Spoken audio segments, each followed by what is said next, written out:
اعوذ باللہ من الشیطان الرجیم بسم اللہ الرحمن الرحیم۔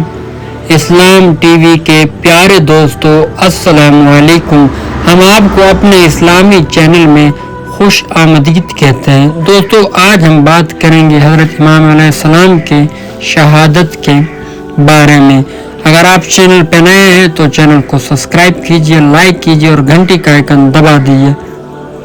امام حسین علیہ السلام کی شہادت کے بعد آپ کی شہادت کے بعد دشمن کی فوج نے آپ کے جسم مبارک پر موجود ہر چیز لوٹ کر لے گئے۔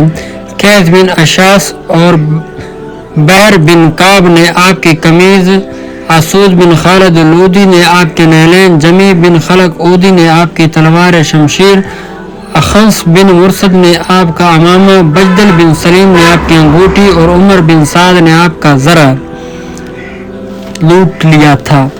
خیموں کی غارت گری۔ اس کے بعد دشمن نے خیموں پر حملہ کیا اور ان میں موجود تمام سامان لوٹ لیا اور اس کام میں ایک دوسرے پر سبقت لے جاتے تھے۔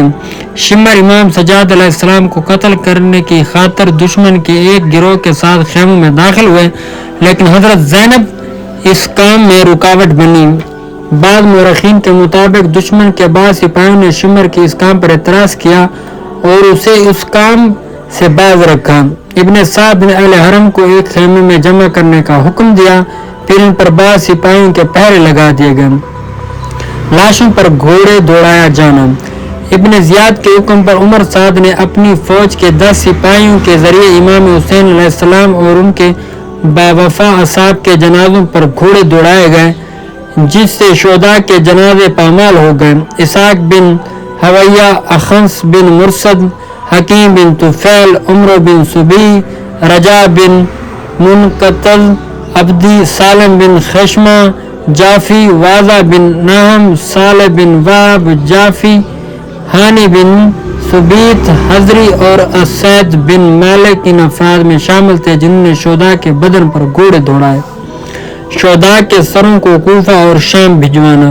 عمر بن سعد نے اسی دن امام حسین علیہ السلام کے سر مبارک کو خولی اور حمید ابن مسلم کے ساتھ کوفہ عبید اللہ بن زیاد کے پاس بھیج دیا۔